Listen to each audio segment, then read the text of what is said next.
Bwa mbere mu mateka umuntu yashyizwe icyuma kigenzura imikorere y'ubwonko.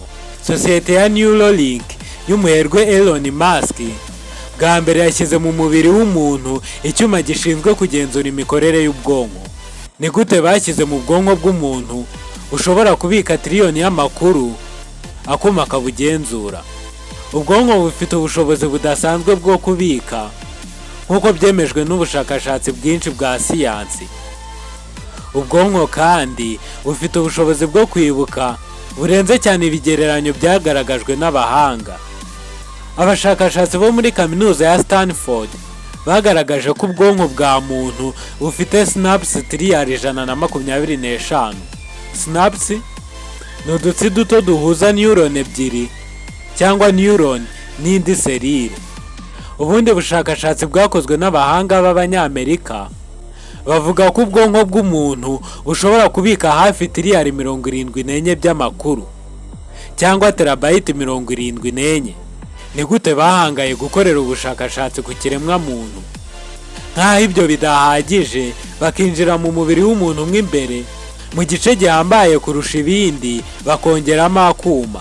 Kubera iki bahisemo ubwonko akaba ari bwo bashyiramo ako kuma? Ubundi se uwabikoze ninde? Ni muntu ki? Yabitewe n'iki? Nguhaye ikaze, njye Ndishimwe Joseph, naho channel ni Lightway. Icyuma cyashyizwe mu bwonko bw'umuntu nk'uko Musk yabitangaje, kandi ngo biri kugenda neza nk'uko babyifuza. Mu mwaka ushize nibwo ikigo gishinzwe kugenzura ibiribwa n'imiti muri Leta Zunze Ubumwe za Amerika cyatanze uruhushya rwo gutangira kugerageza ku bantu ibijyanye no gushyira ibyuma mu bwonko bwa muntu ngo bigenzure imikorere yabwo. Icyuma cyashyizwe mu bwonko gishinzwe kugenzura amakuru yose ubwonko bwohereza mu mubiri. Ubushakashatsi Elon Musk arimo bugamije kureba niba hari igihe umuntu ashobora kujya atekereza ibyo ashatse ko bikorwa bigakorwa ako kanya n'imashini muntu cyangwa mudasobwa bitabaye ngombwa ko hakoreshwa amaboko. Ni ibintu Musk avuga ko bizafasha abantu basanganwe ubumuga bw'ingingo kuba bakomeza gutanga umusaruro n'ubwo ingingo zabo zaba zitakibasha gukora nyamara batekereza neza. Ubundi Elon Musk n'umuntu ki uhangara gushyira kuma mu bwonko bwa muntu?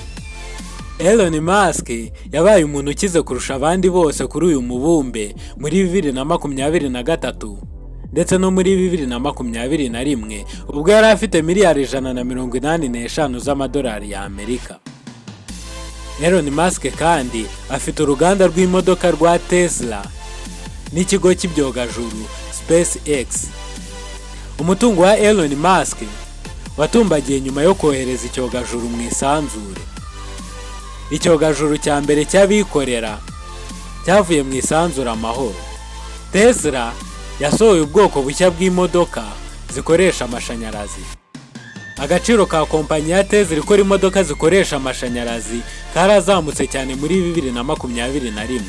Ubutumwa yigeze gutanga mbere kuri Twitter bugaragaza imigambi afitiye umutungo we. Bugira buti: hafi y'Icyakabiri cy'ubutunzi bwanjye bugamije gukemura ibibazo ku isi. Ikindi ni ugushinga umujyi ufite byose kuri Mars kugira ngo hazabeho gukomeza k'ubuzima mu gihe isi yasenywa n'ikibuye nka za dinosaur cyangwa intambara ya gatatu y'isi ikaba tukisenyera ubwacu. Uyu mugabo ubutunzi bwe bushingiye mu bigo bibiri ari byo Tesla na SpaceX n'ibindi bigiye biciriritse. Musk ni intiti akaba intyoza mu bijyanye n'isanzure, dore ko kuri uyu munsi wa none ikigo cye SpaceX gikora ibiraka byo kohereza ibyogajuru mu isanzure kiri mu biri gutuma tumbagira mu butunzi. Uyu muherwe wahigitse Jeff Bezos nyiri Amazon ndetse n'umuherwe w'icyamamare nka Bill Gates nyiri Microsoft. Elon Musk akaba afite inkomoko muri Afurika kubera ko avuka kuri nyina w'umunyekanada naho se akaba ari uwo muri Afurika y'Epfo. Ubutunzi kuri Elon Musk ni ikintu gisa nk'igitangaje, ariko akaba akunda gutebya. Umunsi batangaza ko ari we mukire wa mbere ku isi, yahise atangaza ko biteye ubwoba. Elon Musk wavutse kuri 28 Nyakanga 1971 yabyawe na Elon Musk w'umunyafrika y'Epfo na May Musk w'umunyakanada. Twamaze kubivuga. Elon Musk yize amashuri abanza n'ayisumbuye mu gihugu cya Afurika y'Epfo. Aza kuhava ku myaka 17 aho yahise ajya kwiga muri Canada, ari naho nyina umubyara yari yaragiye gutura nyuma yo gutandukana na se.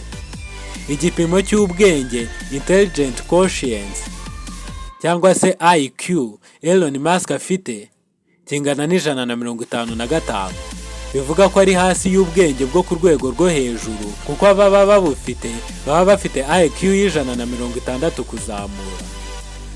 Gusa abantu bafite IQ iri hejuru y'140 nabo baba ari abahanga ndetse banafata mu mutwe vuba. Nyina wa Elon Musk yari umunyamideli wavukiye muri Canada gusa wakuriye muri Afurika y'Epfo. Elon Musk afite abavandimwe babiri, umwe w'umuhungu Kimbra Musk n'undi w'umukobwa Tosca Musk. Kimbra Musk yahoze ari umufatanyabikorwa wa Elon Musk mu ntangiriro z'ubucuruzi bwa Elon Musk, ndetse nawe magingaya ni umushoramari karahabutaka. Mushiki we ni umushoramarikazi mu gisata cy'amafilime ndetse ni nyiri ikigo cya Passionflix. Elon Musk igihangange mu gufata riske zihambaye nko gukora umushinga wo kujya kuri Mars, akaba yaranahangaye gukora kuma ko kugenzura imikorere y'ubwonko bwa muntu.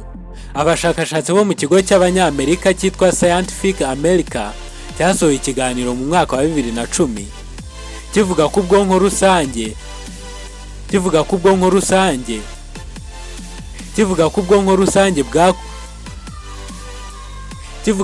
rusange bwakuze bufite ubushobozi bwo kwibuka bwa petabyte 2.5, ni ukuvuga terabyte 2560 cyangwa miliyoni 2.5 za gigabyte. Agace ka hippocampus niko kagenewe kubika ibintu byose bikubayeho kugira ngo ujye ubyibuka. Ubwonko bukoreshwa n'ibimeze nk'amashanyarazi, bikaza mu buryo bw'itegeko binyuze mu ntekerezo, imikaya n'amarangamutima. Nubwo bukora cyane kandi vuba, ariko hagati ya 1% na 16% nibyo bishobora gukorwa mu gihe kimwe. Ushobora kureba umupira ariko uri no kurya, cyangwa kwandika uri no kuririmba, gutyo. Mu mwuka mwiza wa oxygene wose twinjiza, hafi 25% byose bikoreshwa n'ubwonko. Uturemangingo tw'ubwonko tuzwi nka neurons uvukana nitwugumana kugeza upfuye.